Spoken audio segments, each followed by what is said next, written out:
சிவக்குழுதம் அப்படின்னா எல்லாம் புரிஞ்சுக்கணும். மதம் சார்ந்தது சத்தியமா இல்லை, இந்து மதம் இல்லை, சிவம் இந்து மதத்துக்கு சொந்தமானது இல்லை அப்படின்னா புரியும். மனிதனுக்கு சொந்தமானது, உயிர்களுக்கு சொந்தமானது, பிரபஞ்சத்திற்கே சொந்தமானது. அத மதத்தை வச்சோ, இனத்தை வைத்தோ, மொழியை வைத்தோ இருக்கக்கூடாது.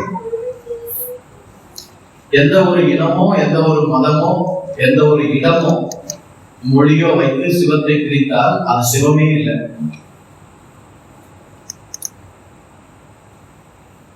எல்லா படைப்புகளுக்கும் முந்தினது, எல்லா படைப்புகளுக்கும் பிந்தியும் இருக்கக்கூடியது சிவம். செம்பொருள், அன்பு. இந்த உலகம் அன்புமயமானது, இந்த பிரபஞ்சம் அன்புமயமானது. அன்புதான் அனைத்தின் ஆதாரமாக இருந்து எல்லாவற்றையும் படைத்து, ஆக்கி, காத்து, அழித்து, மறைத்து, அருளி இயக்கி கொண்டிருக்கிறது. இதை மனிதன் கண்ணுணர்ந்தான். அந்த அன்புக்கு சிவம் என்று பெயரிட்டு அழைத்தான். அந்த அன்பை விளக்க முற்பட்டான். அந்த அன்பின் வடிவத்தை வடிவமைத்து கொடுத்தான். ஆக சிவ குடும்பம் அப்படிங்கிறது நீ, உங்க புருஷன், உங்க மனைவி, பிள்ளைங்க அப்படின்றது மட்டும் இல்ல, இந்த பிரபஞ்சம் முழுசுமே என்னதான் சிவ குடும்பம் தான். பொதுவா சிவ குடும்பத்துல தேவகணங்கள் இருப்பாங்க. சிவன், பார்வதி, பிள்ளையார், முருகன், தேவகணங்கள் இருப்பாங்க. அரக்கர்களும் அதில் அடங்குவாங்க, உலகமும் அதில் அடங்கும். எல்லாவற்றையும் உள்ளடக்கிறதுக்கு பேர் தான் என்னது? சிவகுடும்பம். எப்ப நீ சிவகுடும்பத்தில் அங்கமாகிற, எப்பொழுது நீ இந்த பிரபஞ்சத்தையே உன் குடும்பமாக பாவிக்கிறாயோ அப்ப நீ என்ன ஆகிற? சிவகுடும்பத்தில் அங்கமாக. உனக்கு எனக்கு என்ன புரிதல் வரணும்? இந்த பிரபஞ்சமும் இந்த உலகத்தோட எல்லாமே என் குடும்பம் அப்படிங்கிற உணர்வு வரும்போது நாம எங்க அங்கம்? சிவகுடும்பத்துல அங்கம். உலகமே என் வீடு, உலகமே என் வீடு, உலகோர் அனைவரும் என் உறவுகள் அப்படிங்கிற எண்ணம். எண்ணத்துல முதல்ல வரணும். அப்புறம் செயல், அப்புறம் குணம், அதற்கான செயல்பாடுகள், அதற்கான வாழ்க்கை முறை, அதெல்லாம் பின்னாடி. முதல்ல எங்க வரணும்? அது எண்ணத்துல.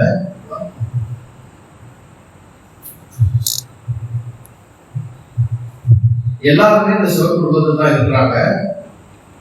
உலகத்துல எல்லாருமே தான் இருக்கிறாங்க. ஆனா எல்லாரும் இந்த சிவத்தை அறிந்திருக்கவில்லை. எல்லாருமே இருக்கிறாங்க, சிவ குடும்பத்தில் தான் இருக்கிறாங்க. இருக்கிற எல்லாரும் அதை அறிந்திருக்கவில்லை.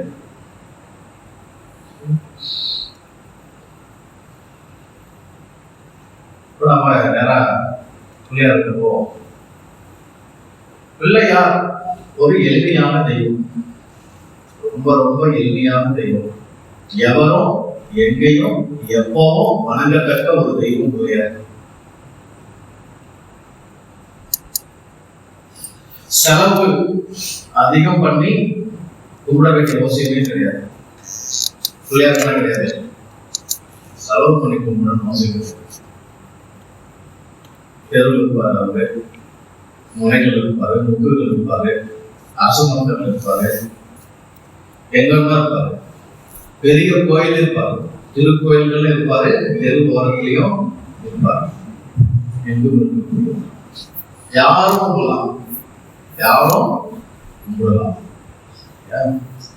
இப்ப பிள்ளையார் அப்படிங்கிறது ஒரு தெய்வத்தன்மை, ஒரு தெய்வத்தன்மை அல்லது கடவுள்துவமோ மனிதத்துவமோ ஒன்றாக விளக்கப்பட்டிருக்கிற ஒரு தத்துவம் தான் இந்த பிள்ளையார் தத்துவம். பிள்ளையார் தத்துவம், இந்த பிள்ளையார் தத்துவத்தை எல்லா மனுஷனும் புரிஞ்சுக்கணும்.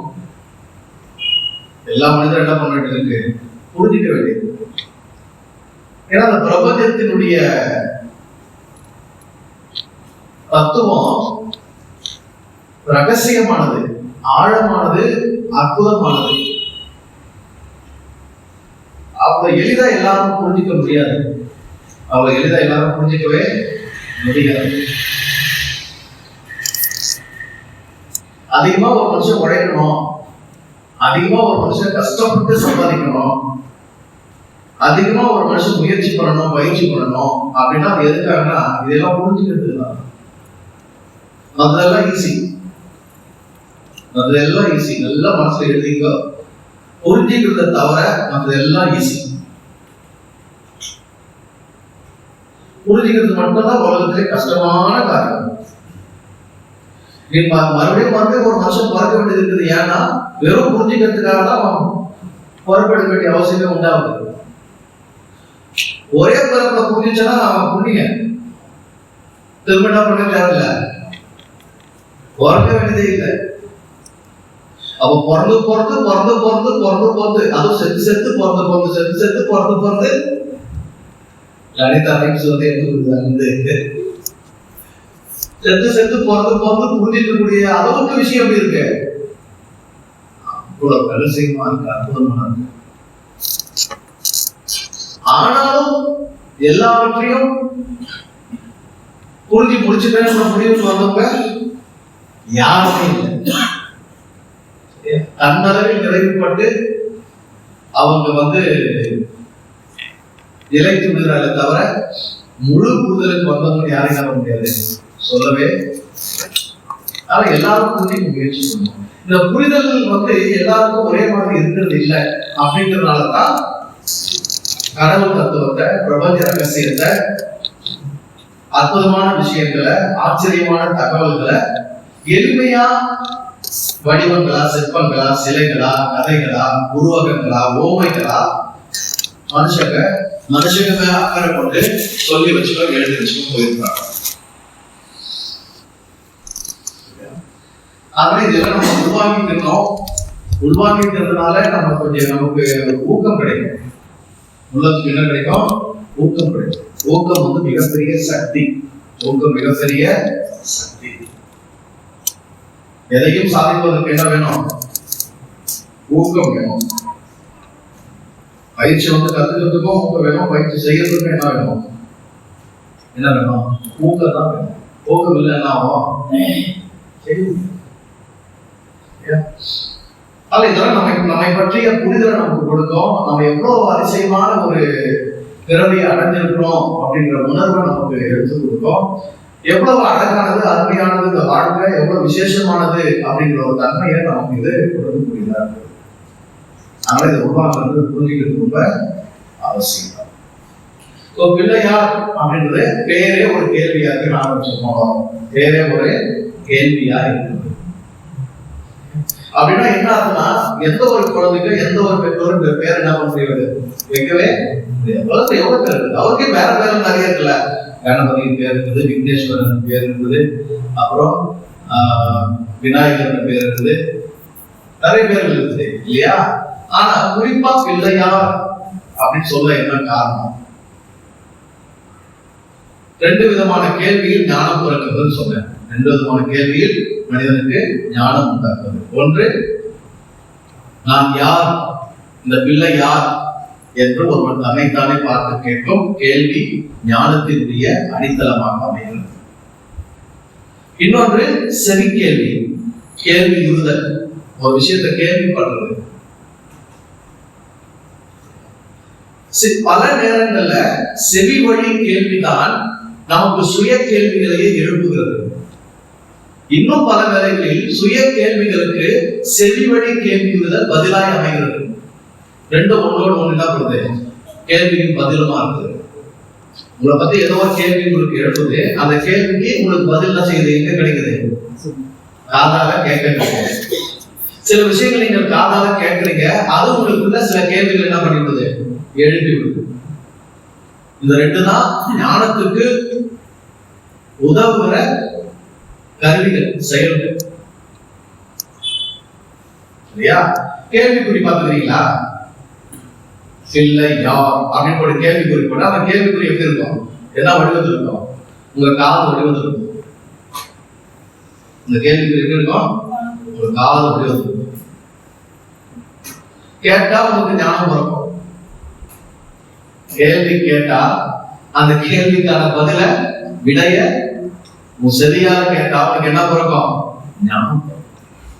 அதான் ஏசுனாலும் ரொம்ப இடத்துல கேளுங்கள் கேளுங்கள், கேட்கிற எவனும் கேளுங்கள் கொடுங்க கொடுக்கப்படும். நீங்கள் கேட்கும் விதத்தை குறித்து கவனமா இருங்கள். உள்ளவன் எவனா அவனுக்கு கொடுக்கப்படும். அதான் ரகசியம். கேட்கும் திறன், கேட்கும் வீரியம், செவி கொடுத்து கேட்கும் ஆர்வம், கேட்பதற்கான ஊக்கம், கேட்பதற்கான தேடுதல் யாருக்கு அதிகம் உள்ளதோ அவர்களுக்கு என்ன செய்யப்படும்? இன்னும் கொடுக்கப்படும்.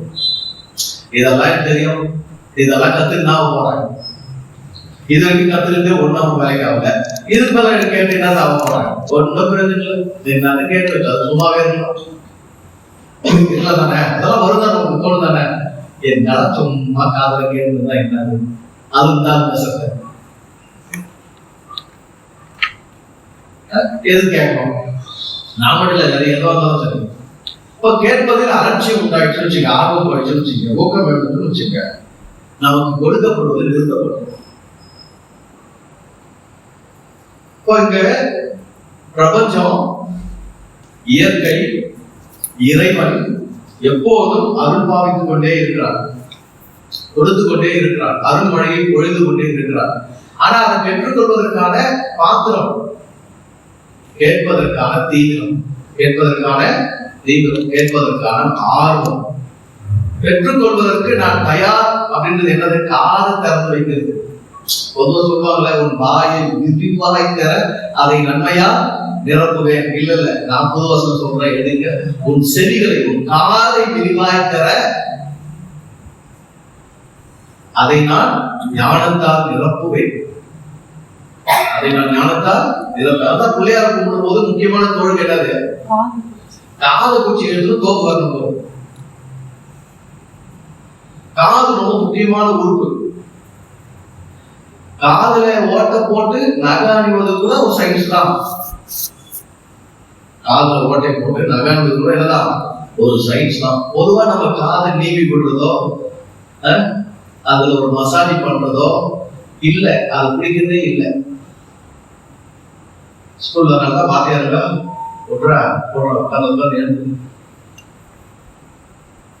காது பிடிச்சி ஒரு நாளைக்கு 30 தோப்பு வரணும். எத்தனை ஒரு நாளைக்கு 30 தோப்பு வரணும் போட்டீங்கன்னா போகும். உங்க முடிச்செல்லாம் வந்து போகும்.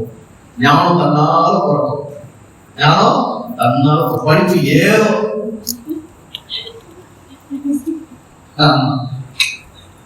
எல்லாம் வரும். ஆனா தோப்பு வரது நம்ம என்ன பண்றதில்ல. பிள்ளையாருக்கு எது பெருசு?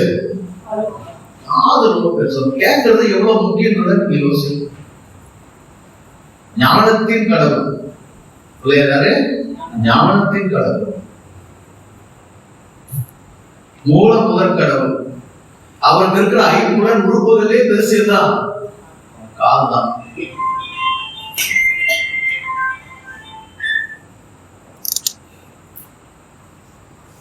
உங்க செவிய வீரியம் உள்ளதாக்குங்க. நீங்க கேட்கிற விதத்துல கொஞ்சம் கவனத்தை வைங்க. கேட்கறதுக்கான ஆர்வத்தை நீங்க அதிகப்படுத்துங்க. எப்பொழுதும் கேட்பதற்கு தீவிரமாயும் ஊக்கமாயும் இருங்க. உங்க கேள்விகளுக்கான பதில் உங்களை சுற்றி ஒழித்துக் கொண்டே இருக்கிறது.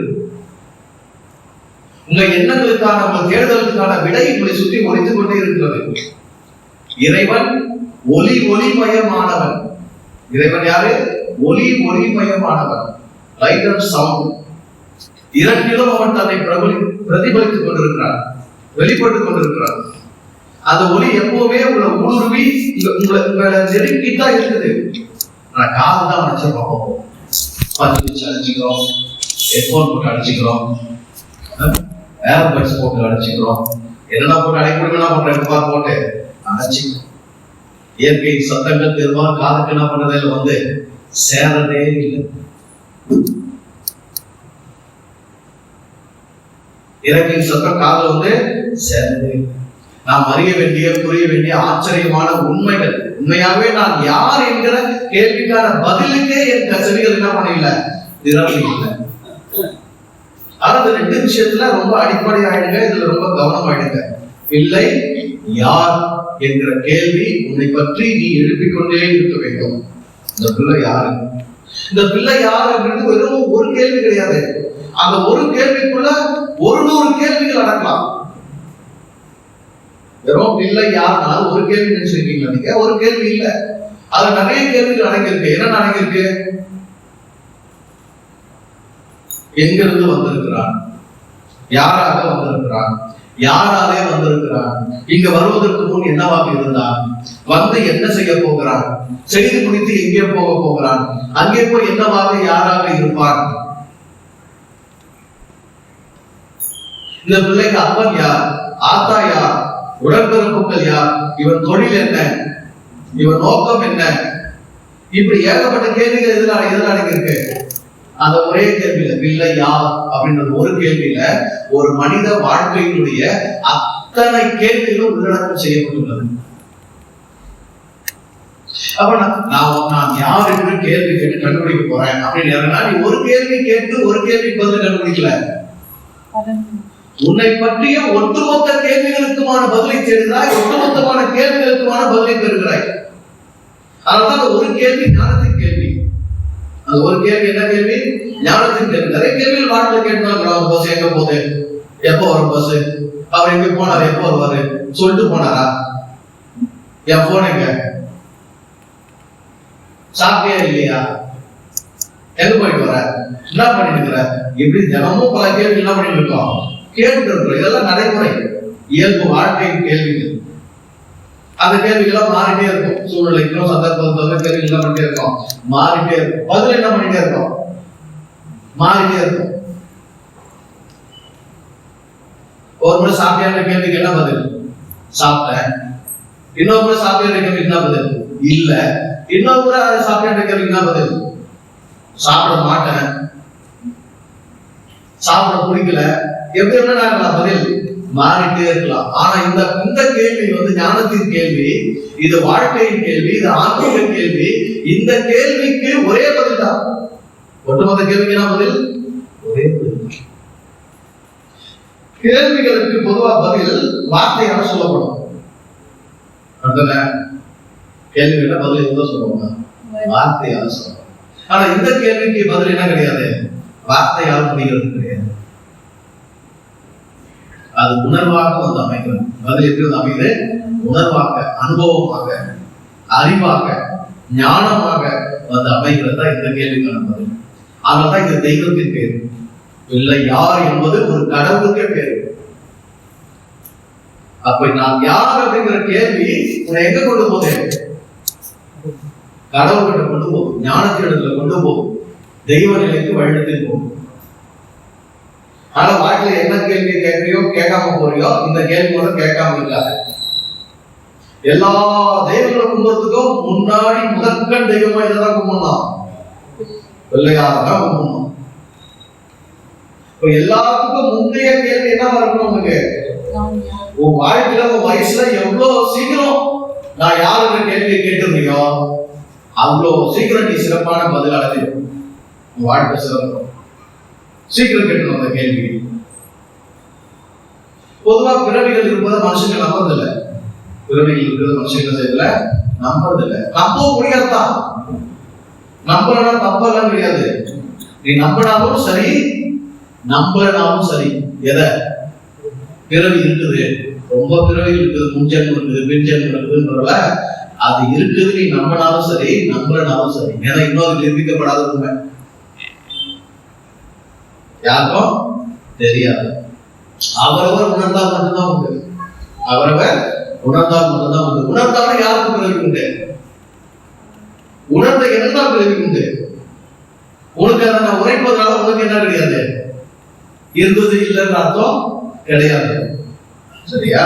ஆனால் நீ எப்பொழுது பிறப்பெடுத்தாயோ, எதுவரை வாழ்ந்து கொண்டிருக்கிறாயோ அதுவரை உன்னுடைய வாழ்நாள் அத்தனையும் பிறவிகள் தான். பொதுவா பிறவி எப்படி கணக்கிடப்படுது, போன ஜென்மத்துல செய்த கர்மங்களுக்கு ஏற்ப இந்த பிறவி அமைகிறது. இந்த பிறவில செய்த கர்மங்களுக்கு ஏற்ப அடுத்த பிறவி அமைகிறது. நாங்க சொல்றோம்னா அந்த பிறவி சிஸ்டத்தை நீ நம்பவே இல்லையோ, அந்த கர்மா விதி நீ நம்பவே இல்லையோ, உனக்கு புரிய முடியுதோ இல்லையோ, இந்த பிறவியை வாழ்க்கை பார்த்தியா, இந்த ஒவ்வொரு நாளுமே பிறவிதான் உனக்கு. நேற்றைய நாளின் கர்மம் இன்னைக்கு பலன், இன்றைய நாளின் கர்மம் நாளைய பலன். நேற்று எப்படி வாழ்ந்தா என்ன செஞ்சதுக்குரிய விதி என்னவா அமைய போகுது, இன்னைக்கு பலனாக அமைய போகுது. இன்னைக்கு என்னவா வாழ்ந்தா என்னவா செய்வது, நாளைக்கு பலனா விதி அமைய போகுது. நேற்று நீ வாழ்ந்தாய், இரவு உறங்கினாய். உறங்கினாய் என்பது என்ன?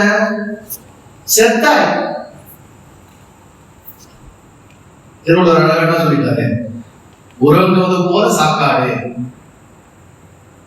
எது போல சாப்பிட, எது போல உறங்குவது போல. அப்போ ஒவ்வொரு உறக்கமும் என்னதான், சாவுதான். அப்போ ராத்திரி செத்த, காலையில மறுபிறவி எடுத்த. அப்போ பிறந்ததுல இன்னைக்கு வரைக்கும் எத்தனை பேர் எடுத்துருக்கோம் யோசிக்கலாம். உன் ஆயுஷ் நாளை கூட்டு, இது வரைக்கும் வாழ்ந்த நாளை கூட்டு, எத்தனை வருஷம்? 20 வருஷம் வாழ்ந்து இருக்கிறேன். அப்ப 20 365 எவ்வளோ கணக்கு சொல்லு.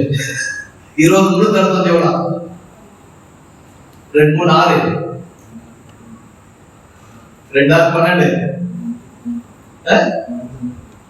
630 20 365 730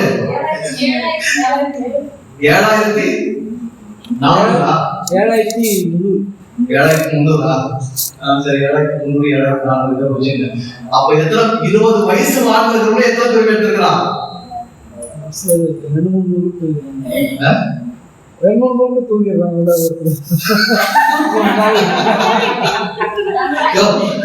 ஒரு நாள் 5 வருஷம் தூங்கணும். ஆனா நாள் ஒண்ணுதான், இரவு ஒன்று பகல் ஒண்ணுதான். தூங்குறது வச்சு கேட்டா இங்க வந்துட்டா ஒரு 1/2 மணி நேரம் நல்லா தூங்கிட்டு போறீங்க சில பேரு. மறுபடியும் எடுத்துக்கலாம் சொல்ல முடியும். நான்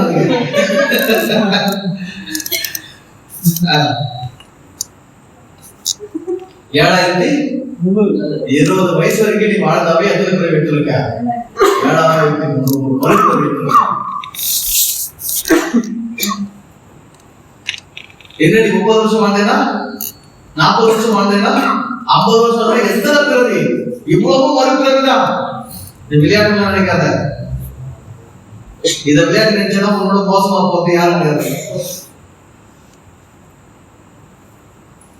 நீ வாழும் ஒவ்வொரு நாளும், நீ உறங்கும் ஒவ்வொரு இரவும், நீ விழிக்கும் ஒவ்வொரு காலையும் உனக்கு பிறவிகள் தான் என்பதை நீ உணர்ந்து கொள்ள வேண்டும்.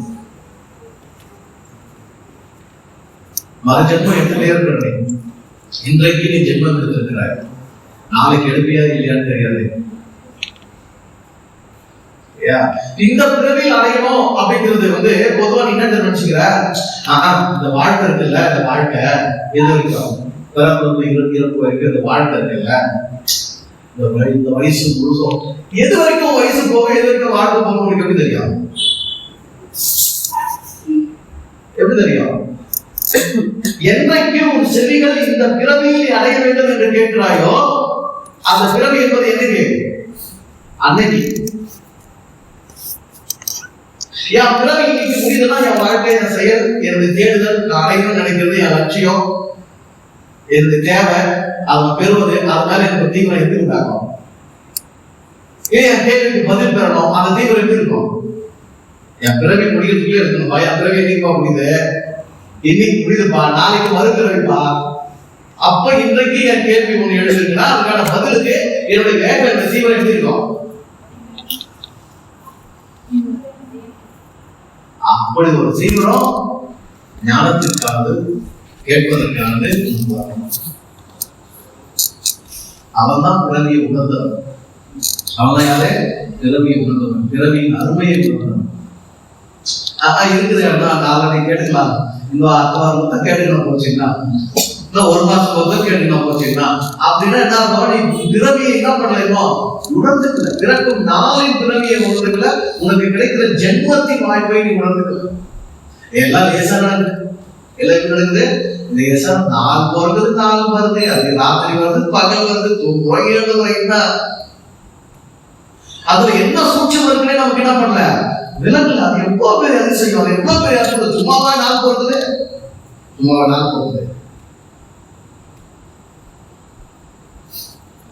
நாள் பிறக்கிற நாளெல்லாம் நடந்துரும்னா, பிறக்கிற நாளெல்லாம் நடத்த முடியுமா? எனக்கு எவ்வளவு நாள் பிறக்கும், எத்தனை ஜென்மம் இருக்கு. ஆனா ஒவ்வொரு நாளையும் ஒரு பிறவியாக என்ன வேண்டும், வாழ வேண்டும், அனுபவிக்க வேண்டும், கொண்டாட வேண்டும், அடைய வேண்டும், கேட்க வேண்டும், புரிந்து கொள்ள வேண்டும், தேட வேண்டும், நாட வேண்டும். ஒவ்வொரு நாளும் ஒரு நாள் கழிவுதான் ஒரு பிறவி கழிவுக்கு என்ன வேணும், ஒரு நாள் கழிவது என்ன வேணும் நமக்கு, ஒரு பிறவி கழிகிறது என்ற எண்ணம் வேணும். அப்படி வாழ்வவன் தான் பிறவிகளை கடக்க முடியும். அப்படி வாழ்வவன் தான் இதெல்லாம் முடியும், பிறவிகளை கடக்க முடியும்.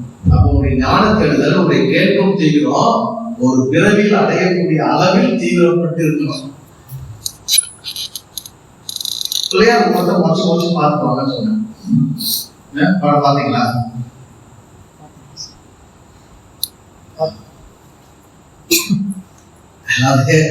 பார்த்து மட்டும் கேட்கணும், பார்த்தா அப்படி சொல்லுங்க.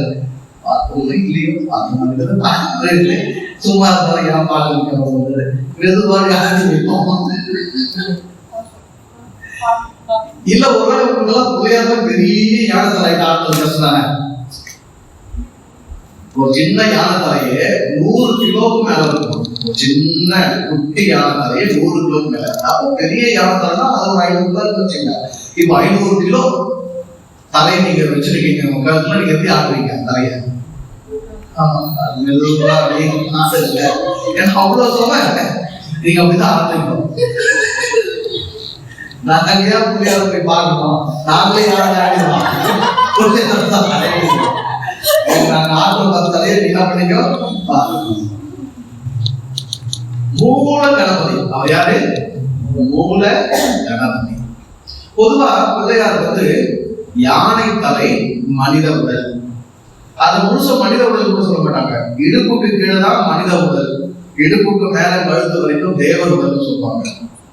தெய்வத்தன்மை, தேவர் உடல், அதுக்கு மேல விலங்கு.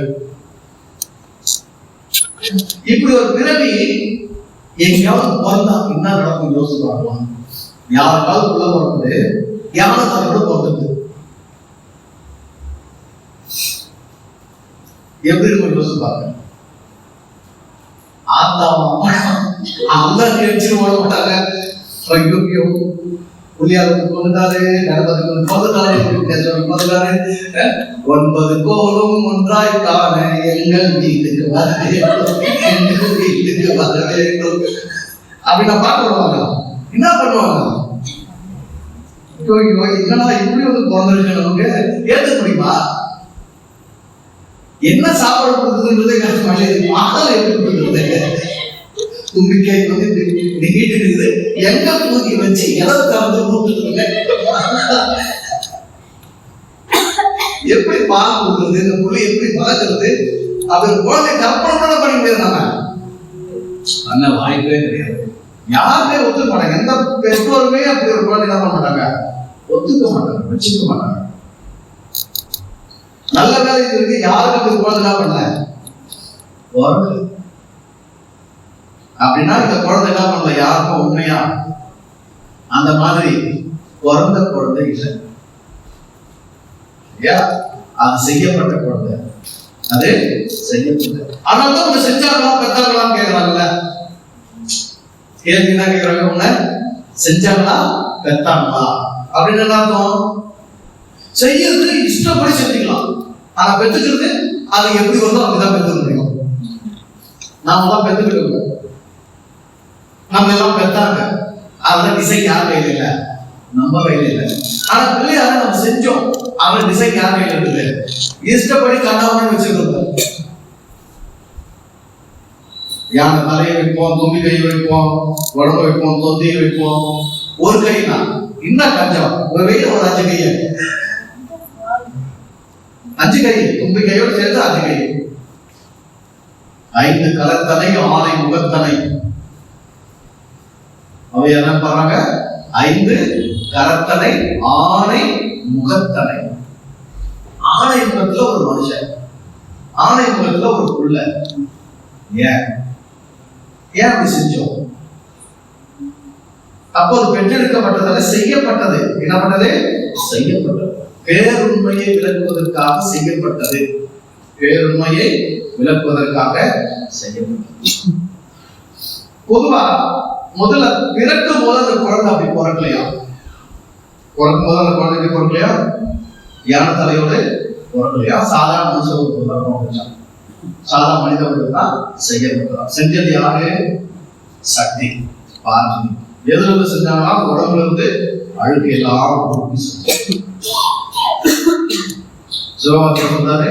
தூய்மை திரண்டு உருவான தூய்மைகளடா நாம் எல்லாரும். தூய்மை திரண்டு பெண்ணின் தூய்மை திரண்டு உருவான தூய்மைகளே மனிதர்கள். 10 மாசம் நின்று போற அழுக்கு, 10 மாசம் நின்று போற அழுக்கு ஒரு வடிவமாகிறது, ஒரு உருவமாகிறது, ஒரு உடல் ஆகிறது.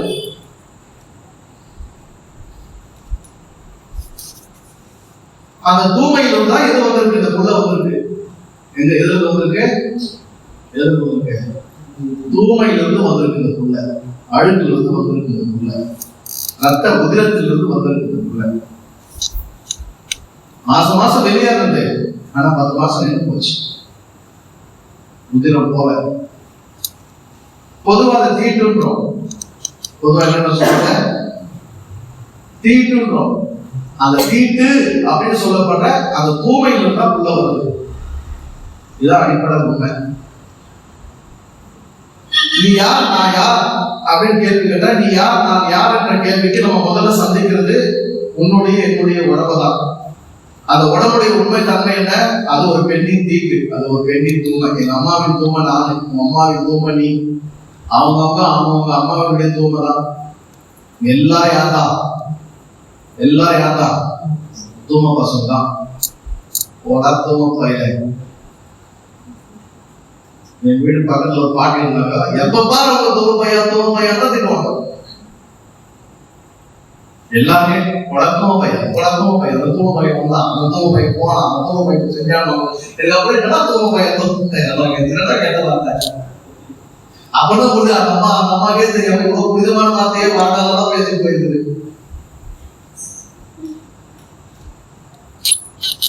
அது தீட்டு அல்ல, அது புனிதம். தூய்மை திரண்டுதான் இந்த உடல் உருவமாகி வடிவமாகி உடலாகி இந்த உலகத்திலே ஒவ்வொரு மனிதனும் பிறக்கிறாங்க. இப்ப பிறந்த இந்த பிள்ளைக்கு தான் யாருன்னு தெரியல. பிறந்த இந்த பிள்ளைக்கு தான் யாருன்னு தெரியல. தகப்பன் வருது யாரு? தகப்பன் சிவன். வரும்போது சிவனை உள்ள அனுமதிக்க மாட்டாங்க. என்ன பண்ற? சிவனை உள்ள அனுமதிக்க மாட்டாங்க. ஏன்? சிவம் ஒரு உயர்பொருள், சிவம் ஒரு செம்பொருள், சிவம் ஒரு இறைமை, சிவம் ஒரு அன்பு, சிவம் ஒரு ஆதி மூலம், பரமேஸ்வரர், பரமாத்மா. இது ஜீவாத்மா உடலிலிருந்து வந்திருக்கிறது. இதற்கு தான் யாரும் தெரியல. தான் ஒரு உடல் என்கிற அறிவு நிலையில் மட்டுமே மயக்கம் கொண்டிருக்கிறது இந்த ஆன்மா. தன்னை ஆன்மா என்று உணரவில்லை. பொதுவா உலகத்துல அதிகபட்ச மனுஷங்க நீ யாருன்னா அவங்க எதை வச்சுதான் முடிவு பண்றாங்க. அவங்க யாருன்றத அவங்க உடம்பு வச்சுதான் முடிவு பண்றாங்க. உடம்புதான் அவங்க அடையாளம், உடம்புதான் அவங்க வாழ்ந்துருக்காங்க, உடம்புதான் நானே நினைச்சிருக்கிறாங்க. ஆனால் ஞானத்தினுடைய முதல் படி என்னன்னா, நான் உடம்பு இல்லைங்கிற உணர்வை எடுத்துதான் ஞானத்தினுடைய அரிச்சுடைய ஆரம்பிக்குது. இந்த குழந்தைக்கு ஞானம் ஆரம்பிக்கப்படாது. இந்த குழந்தைக்கு என்ன தோணல? ஞானம் தோணல. அதனால சிவத்தை இதனால் தன்னுடையதாக அறிந்து தனக்குள் அனுமதிக்க முடியல. இது தன்னை உடலாகவே நினைத்துக் கொண்டிருக்கிறது, உடலாகவே பாதிக்கிறது, உடல் தன்மையிலேயே நின்று கொண்டிருக்கிறது. அதுதான் சொல்றாங்கன்னா இடிநிலை. அந்த தன்மை என்ன சொல்லுவாங்க? இடிநிலை, லோவர் நேச்சர். அது தன்னுடைய உயர் கதியை, தன்னுடைய பரம கதியை அறிவதற்கான அறிவு கண்கள் அதுக்கு என்ன பண்ணணும்? திறக்கப்படல. அதனால சிவத்தை அறிய சிவத்தை அறியணும். சிவம் தன்னுடையதுதான், தான் சிவம் தான் என்ற அறிவு ஏன் இதுக்கு வரணும்? அம்மா செஞ்சா உடலை கொடுத்தா, அம்மா செஞ்சா உடலை கொடுத்தா, பார்வதி செஞ்சா என்ன அப்படின்னா, பார்வதி சும்மா செய்யல. பார்வதி ஒரு பொம்மை செஞ்சா என்ன பண்ணா? உயிர் கொடுத்தா. உயிர் எப்படி கொடுத்தா? அவர் சிவத்தில் பாதி, அவர் சிவத்தை உடையவர். அந்த சிவத்தை தான் இவர் பகிர்ந்திருக்கிறார். அப்ப அந்த சிவம் எங்க இருக்குது? இந்த பிள்ளைக்கும் இருக்குது. ஆனா அந்த பிள்ளைக்கு நான் உடம்பு தெரிந்து, உடம்பு இருக்குன்னு தெரிந்து, இந்த உடம்பு அம்மா கொடுத்தாங்கன்னு தெரிந்து, ஆனா அப்பனை அறிகிறதுக்கான அறிவு இல்லை. உயிரை உணர்வதற்கான அந்த முனைப்பு இந்த குழந்தைக்கு இல்லை. உலகத்தில் அதிகபட்ச மனிதர்கள் இப்படிதான் இருக்கிறாங்க. தந்தையை அறிந்திருக்கவில்லை. இயேசுவர் சொன்னார், என் பிதாவை நீங்கள் அறிந்திருக்கவில்லை, நான் என் பிதாவை அறிந்திருக்கிறேன். நீங்கள் பிதாவை என்ன செய்யல? ஒன்றான மெய் தேவனையும் அவர் அனுப்பின குமாரனையும் அறிவதே எத்தியமானது. இப்போ பிதாவை அறியும் போதுதான் நீ யாருடைய குமாரன் என்கிற அறிவே போறோம். சிவத்தை அறிந்தால்தான் நீ சிவ குடும்பம், நீ சிவன் பிள்ளை உங்களுக்கு தெரியும். ஆனால் இந்த சிவத்தை அறிவதற்கான தகுதி யாருக்கு வரல? இந்த பிள்ளைக்கு வரல. ஆனால் இந்த பிள்ளை தான் யாருக்கு தெரியாத பிள்ளை. அதனால இந்த பேரும் ஒரு சின்ன பேரு பிள்ளை யார். உயிருக்கு தெரியும் இந்த பிள்ளை என் பிள்ளைதான், என் சக்தியிலிருந்து தான் வந்திருக்குது, எங்கிறது என்னுடைய உயிர் சக்தியிலிருந்து தான் வந்திருக்குது. இது தகப்பன் யார் தான்? நான் தான் என்று தெரியும். ஆனா இந்த பிள்ளை போராடு. எதோடு எதிர்த்து போராடு? தந்தையோடு, உயிரோடு, சிவத்தோடு, அன்போடு, அறத்தோடு, செம்பொருளோடு இந்த பிள்ளை எதிர்த்து நின்று போராடுகிறார். எதுவரைக்கும் அறியாமை நம்மை சூழ்ந்திருக்கிறதோ, எதுவரை ஆணவம் நம்மை பிடித்திருக்கிறதோ, எதுவரை மாய இருள் நம்மை பற்றிருக்கிறதோ, அதுவரை நாம் நம்முடைய உயிருக்கு, நம்மை படைத்தவனுக்கு, நம்முடைய தந்தைக்கு, நம்முடைய அப்பனுக்கு விரோதமாக நாம் செயல்பட்டு அறியாமை தான்.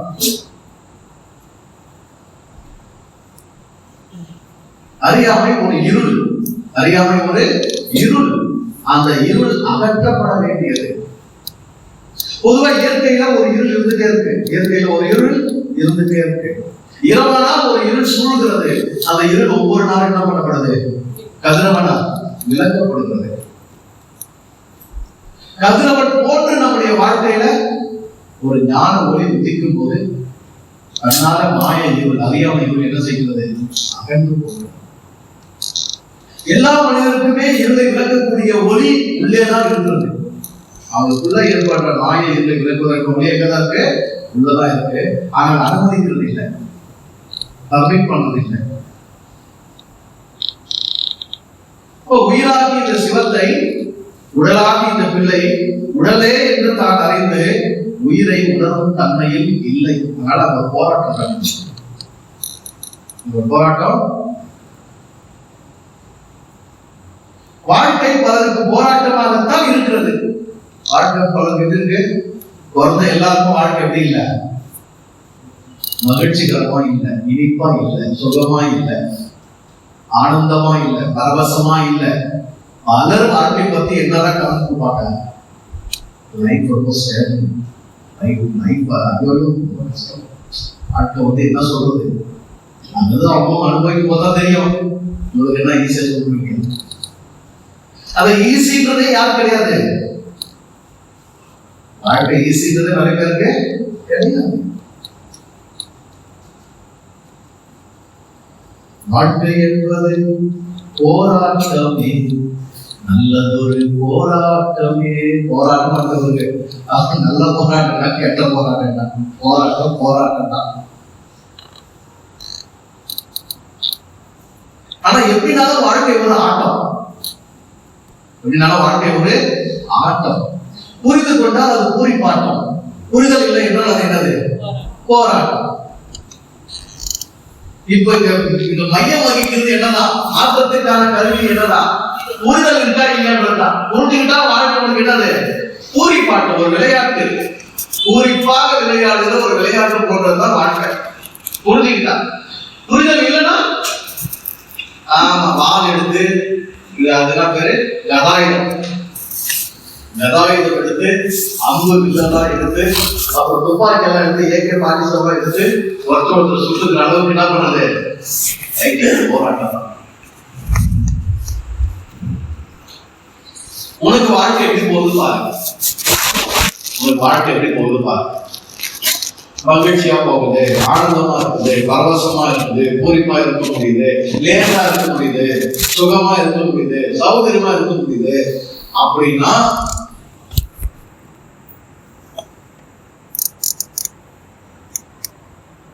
உனக்கான புரிதல் உன்னை அடைந்திருக்கிறது. உனக்கான புரிதல் உன்னை அடைந்திருக்கிறது. உன் சிவம் உன்னால் உணரப்பட்டிருக்கிறது.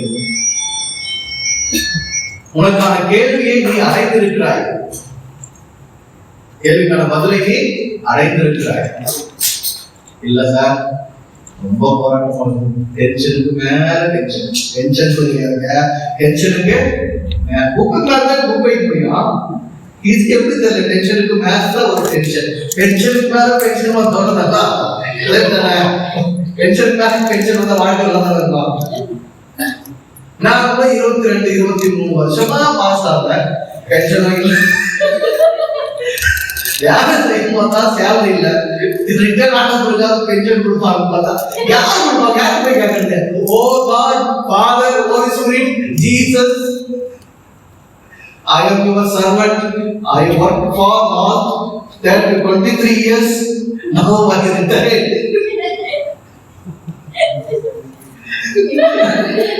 No salary and no pension. Please. This is my account number. United me for pension. Enough of that. Ayo, ayo. Pura pura.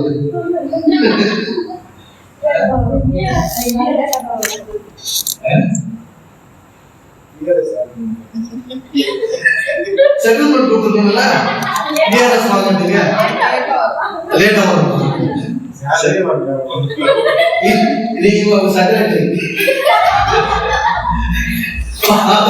Secretary office தெரிஞ்சு சொல்றாங்க, கொஞ்சம் சொல்லிக்கிறதுக்கு முன்னாடி கொஞ்சம் ரெக்கமெண்ட் பண்ணுங்க. டென்ஷனுக்கு மேல டென்ஷனு, போராட்டம், வேதனை, வாழ்க்கை சூழல் நல்லா இல்லை அப்படின்னா உனக்கு கேள்வி கேட்கல, உன்னை பற்றிய அறிவு ஒளி உனக்கு உதிக்கல, புரிதலுக்கு நீ வரல. அதுதான் தேவை. நல்லா புரிஞ்சுக்க. அடித்தளமானது அதுதான். பண பிரச்சனை சார் அப்படின்னா நீ பணத்துக்குள்ள போராட கூடாது. வியாதி பிரச்சனை சார், வியாதி கூட போராட இருக்க கூடாது. சூழ்நிலை, சமூகம், உறவுகள் பிரச்சனை, அதுக்கெல்லாம் நீ போராட இருக்க கூடாது. எல்லாத்துக்கும் ஒரே தீர்வு எங்க வந்துதான்? உங்ககிட்ட வந்துடும். எனக்கு என்னதான் புரியணும்? நான் ஏன் புரி பார்க்கல? எது புரிஞ்சா என் வாழ்க்கை எல்லா பக்கத்துலையும் நல்லா இருக்கும், அது நான் என்ன செய்யணும் அப்படின்னு ஒரு இடத்துல ஒரு மையத்துக்கு வந்துடணும். இல்லைன்னா என்ன லைஃப் ஃபுல்லா வாழ்க்கை முழுசு என்ன பண்ணிட்டு இருக்கோம்? கொஞ்ச காலம் பணத்து கூட ஃபைட் பண்ணணும், கொஞ்ச காலம் உறவுகள் கூட ஃபைட் பண்ணணும், கொஞ்ச காலம் சூழ்நிலை கூட ஃபைட் பண்ணணும், இன்னொரு காலம் சந்தர்ப்பம் கூட ஃபைட் பண்ணணும். அப்புறம் இது கூட அது கூட சுத்தி சுத்தி இது போனா அது போனா இது இவன் போனா அவன் என்ன பண்ணிட்டே இருப்பான். வாழ்க்கை முழுசும் வந்துட்டே இருப்பான். ரெஸ்ட் எடுக்கிறதுக்கு என்ன இருக்காது. ஒரு பிரச்சனை முடிஞ்சுமே ஓஞ்சிடா சாமி, ஒரு நாள் நிம்மதியா இருக்கலாம் முடியாது. அன்னைக்கே பழைய தோன்றுமா? எதுக்கு ஒண்ணு முடிச்சு அன்னைக்கே அடுத்த என்ன பண்ணுவான்? ரெடியா பழைய இருப்பான். நல்லா புரிஞ்சுக்க. வாழ்க்கை போராட்டமாக இருக்கிறது என்றால் புரிதல் உனக்கு குறைவுபட்டு இருக்கிறது என்பது மட்டும்தான் பொருளே தவிர வாழ்க்கையில் எந்த சிக்கலும் இல்லை. வாழ்க்கை இறைவனால் அமைக்கப்பட்டது. அது லேசானது, அது சுகமானது, அது பரவசமானது, அது மகிழ்ச்சியானது, அது இனிப்பானது, இனிமையானது, இன்பமானது. துன்பங்கள் செய்யப்படவில்லை, துன்பங்கள் செய்யப்படவில்லை. பிரபஞ்சம் நிறைவு மிக்கது. பிரபஞ்சம் எப்படிப்பட்டது? நிறைவு மிக்கது, பலம் மிக்கது. அது வறுமைக்கு இடம் இல்லை. இதுல ஏதாவது சிக்கல் வருது, போராட்டம் வருது, நீ போராடிட்டு இருக்கிற, லைஃப் நல்லா இல்லைன்னா எங்க வந்துரு? பிள்ளையார்கிட்ட வந்து இந்த புள்ள யாரு, இது எதுக்கு வந்துச்சு, இது எங்கிருந்து வந்துச்சு, இதை யார் செஞ்சது, எதுக்கு செஞ்சாங்கோ, என்னத்துக்கு செஞ்சாங்கோ, இதை வச்சு என்ன பண்ணணும் அப்படின்னு அதை பற்றிய புரிதலை தேடு.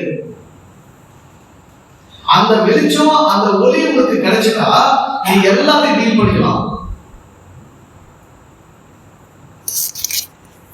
அந்த கேள்வி கிடைக்க, அந்த கேள்வி, அந்த இடம், அந்த ஒரு சிக்கல், அந்த போராட்டத்தை ஜெயிக்கிற வரைக்கும் பிள்ளையார் வந்து என்ன ஆகல, கடவுள் ஆகல சாமி, கடவுள் ஆகல. யார் தலைவர்கள? அப்ப அந்த போராட்டம் எப்படி முடியுது? டெத்தா முடியுது. சிவனுக்கும் பிள்ளையாருக்குமான அந்த போராட்டம் எப்படி முடியுது? மரணமா முடியுது.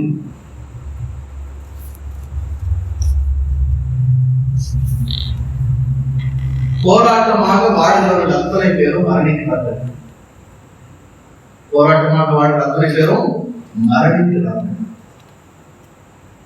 மரணம் என்பதின் உண்மையான பொருள் என்ன? மாரணம், மாபெரும் ரணம். வாழ்க்கையிலேயே வாழ்ந்ததே எப்படிதான்? பல விதமான ரணங்களோடு தான். உடம்பு வேதனை, மனசுல வேதனை, இதுல கஷ்டம், அதுல கஷ்டம், இந்த சிக்கல், அந்த சிக்கல், இந்த டென்ஷன், அந்த டென்ஷன். வாழ்க்கையில ஒவ்வொரு நாளுமே ரணங்கள் தான்.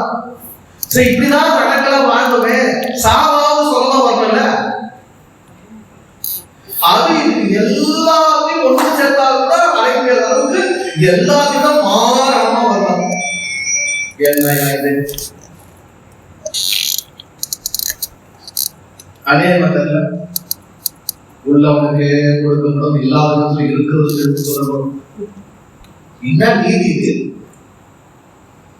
இருக்கிறவனுக்கே கொடுத்துருப்பியா, இல்லாதவங்கிட்ட புரியா இருப்பியா? அதுதான் நியதி, அதுதான் விதி, பிரபஞ்சத்தின் விதி, நியதி. அதுதான் நீ ஒத்துனா தெரியும், ஒத்துக்காம போனாலும் தெரியும்.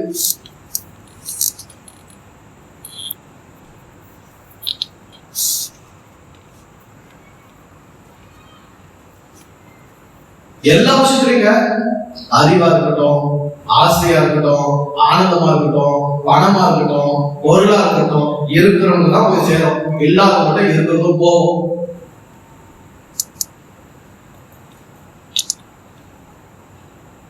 அப்போ மரணம் மாரணமாக இல்லாமல் சிறப்பான இறப்பாக அமையணும்னா ஒவ்வொரு நாளும் வாழ்க்கை எப்படிதான் போகணும்? லேசாக சுகமா. இன்னைக்கு ராத்திரி நான் தூங்கும் போது எப்படி தூங்கலாம்? நீ ராத்திரி நான் தூங்கும்போது எப்படி தூங்கலாம்?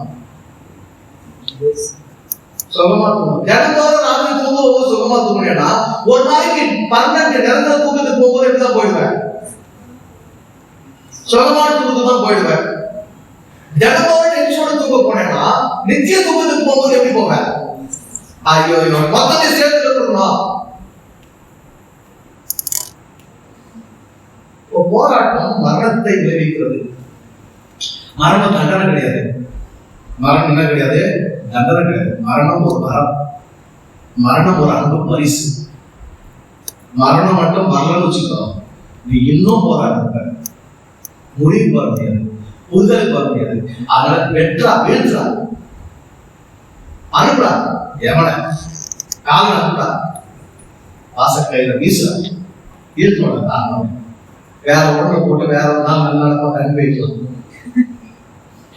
என்ன பண்ண எடுத்துட்டு வாரா. மரணம் ஒரு வரம், மரணம் ஒரு அன்பு பரிசு. நீங்க மரணம் பிரிக்கப்பட்டது யாரு? அறியாமை பிள்ளைக்கு, ஆணவ பிள்ளைக்கு, போராட்டமான வாழ்க்கை வாழ்ந்த பிள்ளைக்கு, சிவத்தை உணராத பிள்ளைக்கு, தான் யார் என்று அறியாத பிள்ளைக்கு என்ன விதிக்கப்பட்டுவிட்டது? மரணம் விதிக்கப்பட்டது. மருத பிள்ளைக்கு மறுஜென்மம் கொடுக்கப்படுது. மருத பிள்ளைக்கு என்ன கொடுக்கப்படுது? மறுஜென்மம் கொடுக்கப்படுது. அந்த மறுஜென்மம் எப்படி வந்ததுக்கு? ரூபமே மாறி, ரூபம் என்ன செய்யுது? மாறி. அப்போதான் அதுக்கு என்ன கொடுக்கப்படுது? யானை தலை. பொதுவா யானை தலை, யானை என்பது ஒரு மனிதனுடைய குண்டலினி சக்தியை குறிக்கக்கூடியது. மூலமாம் குலத்திலே முளைத்தெழுந்த கோரையை, மூலமாம் குலத்திலே முளைத்தெழுந்த கோரையை காலமே எழுந்து 4 கட்டு அறுப்பீரேன். பாலனாகி வாழலாம், பரபிரம்மம் ஆகலாம். மூலமா குலத்திலே முளைத்தெழுந்த கோரையை காலமே எழுந்து 4 கட்டு அறுப்பீரே பாரனாகி வாழலாம், பரபிரம்மம் ஆகலாம். அந்த பரபிரம்மமாகி விட்டது. இதனுடைய குண்டலினி சக்தி எழுது எங்க மூலமா குலத்திலிருந்து எழுது. அதான் மூலகணபதி. மூலாதாரத்துக்கு இன்னொரு பேரே கணபதி தான். மூலாதாரத்துக்கு இன்னொரு பேர் என்னது? கணபதி. அந்த கணபதி எழுந்து விட்டால், அந்த கணபதி எழுச்சி அடைந்து விட்டால், ஞானம் பெற்று விட்டார், உயர்நிலை அடைந்து விட்டார், உயர்நிலை அடைந்து விட்டார், அது நல்ல ரொம்ப பெருசு. ரொம்ப நல்ல விசேஷம். அந்த தலை சிறப்பு. அந்த தலைவர் எந்த தலையோட ஒப்பீடு கிடையாது. அந்த தலைவர் எந்த தலையோட ஒப்பீடு, இது தனி சிறந்த தலை. தன்னைத்தான் உணர்ந்த தலை, தன்னைத்தான் அறிந்த தலை, தனக்கு தன்னையே தலையாக ஏற்றுக்கொண்ட தலை, தனக்கு தன்னையே தலையாக ஏற்றுக்கொண்ட தலை. அதனால அது விசேஷமான தலை, சிறந்த தலை. உன் தலை எப்போ உனக்கு விசேஷம்? உனக்கு நீதான் தலை என்று எப்போது உன்னால் உணர்ந்து கொள்ள முடிகிறதோ அப்போது உன் தலை விசேஷம்.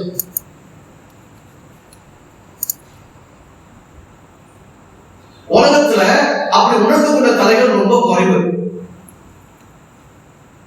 அப்படி உணர்ந்து கொண்ட தலைகள் உலகத்துல ரொம்ப குறைவு. ஏன்னா இங்க கண்டதை பாத்தீங்கன்னா கூப்பிடுறான், தலைவான் கூப்பிடுறான். இவனை பார்த்து தலைவான்றான், அவனை பார்த்து தலைவான்றான், அவனை பார்த்து தலைன்றான், இவனை பார்த்து தலைன்றான், இவனை பார்த்து தளபதின்றான். அதுவும் தமிழ்நாடு இருக்குது. தமிழ்நாடு மட்டும் இல்ல, தென்னிந்தியா முழுசும் அப்படிதான் இருக்குது. பொதுவா இந்தியாவுங்கிற இந்த பேர் வச்சுக்கிற தேசம், தேசத்துல அதிகம் படிச்சவங்க இருக்கிற பகுதி தென்னிந்தியா தான். வட இந்தியாவில் கல்வி அறிவு அந்த அளவுக்கு அதிகம் கிடையாது. நீங்க ஒரு ராத்திரி எல்லாம் போயிட்டு வரலாம், துப்பி வந்து அவ்வளோ குப்பை, அவ்வளோ தூசு. ஒரு பஸ்ல நிம்மதியா நீங்க போக முடியாது. அங்கே பார்ப்பதா கூட துப்போம். எங்க துப்போம்? பஸ்லயே துப்போம்.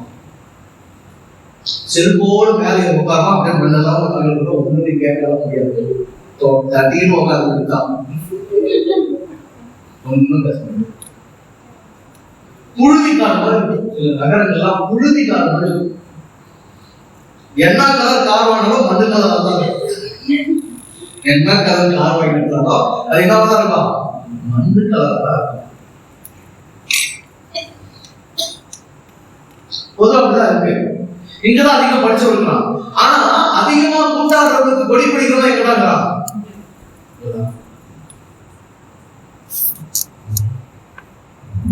தமிழர்களின் ஞானம், தமிழர்களின் வீரம், தமிழினத்தின் பெருமை, தமிழ் மொழியின் அருமை பேசுற இங்கதான் ஒரு கூத்தாடி முறைக்கு கோயில் கட்டலாம்.